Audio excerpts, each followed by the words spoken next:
Ang dalawang Panginoon ay nagsalita.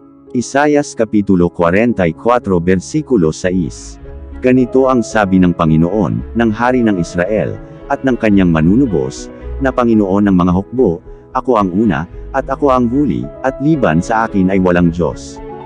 Sapagkat aking kinapopootan ang paghihiwalay, sabi ng Panginoon, ng Diyos ng Israel, at siya na nagtatakip ng kanyang damit na may karahasan, sabi ng Panginoon ng mga hukbo, kaya't ingatan ninyo ang inyong kalooban na huwag kayong magsalita na may paglililo.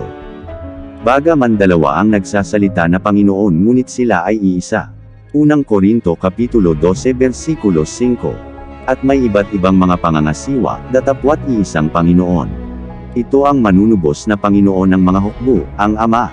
Isayas Kapitulo 63 versikulo 16. Sapagkat ikaw ay aming Ama, bagaman hindi kami kinilala ni Abraham, at hindi kami kilala ng Israel, ikaw, o Panginoon, ay aming Ama, aming manunubos na mula sa walang pasimula ay siya mong pangalan.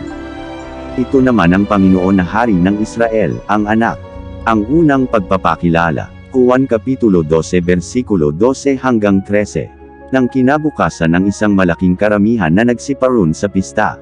Pagkabalita nila na si Jesus ay dumarating sa Jerusalem, ay nagsikuha ng mga palapa, ng mga puno ng palma, at nagsilabas na sumalubong sa kanya, na nagsisigawan, Hosanna, mapalad ang pumaparito sa pangalan ng Panginoon, sa makatuwid bagay ang Hari ng Israel. Ikalawang pagpapakilala.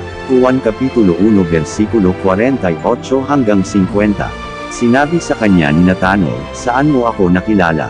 Si Jesus ay sumagot at sinabi sa kanya, bago ka tinawag ni Felipe, nang ikaw ay nasa ilalim ng puno ng igos, ay nakita kita. Sumagot si Natanael sa kanya, Rabi, ikaw ang anak ng Diyos, ikaw ang Hari ng Israel. Si Jesus ay sumagot at sinabi sa kanya, dahil baga sa sinabi ko sa iyo, kita'y nakita sa ilalim ng puno ng igos, kaya ka sumasampalataya. Makikita mo ang mga bagay na lalong dakila kaysa rito. Ikatlong pagpapakilala. Marcos Kapitulo 15 versikulo 32. Bumaba ngayon mula sa krus ang Kristo, ang Hari ng Israel, upang aming makita at sampalatayanan. At minumura siya ng mga kasama niyang nangapapako. Nagligtas siya sa mga iba, sa kanyang sarili ay hindi makapagligtas. Siya ang Hari ng Israel, bumaba siya ngayon sa krus, at tayo'y magsisisampalataya sa kanya. Ang senturyon nga, at ang mga kasamahan niya sa pagbabantay kay Jesus, nang mangakita nila ang lindol, at ang mga bagay na nangyari, ay lubhang nanggatakot, na nangagsasabi, tunay na ito ang anak ng Diyos. Ang kahulugan ng anak ng Diyos, malaking titik A ay larawan ng Diyos. Mga Hebreo Kapitulo 1 versikulo 3. Palibhasay siyang sinag ng kanyang kaluwalhatian.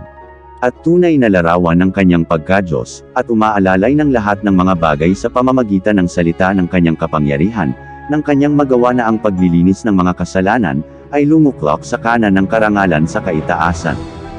Sapagkat ang mga bagay niyang hindi nakikita buhat pa ng lalangin ang sanglibutan ay nakikitang maliwanag, sapagkat tanto sa pamamagitan ng mga bagay na ginawa niya, maging ang walang hanggan niyang kapangyarihan at pagka-Diyos, upang sila'y walang madahilan. Sapagkat kahit kilala nila ang Diyos, siya'y hindi niluwalhati nilang tulad sa Diyos, ni pinasalamatan, kundi bagkus ni walang kabuluhan sa kanilang mga pagmamatuwid at ang mangmang nilang puso ay pinapagdilim.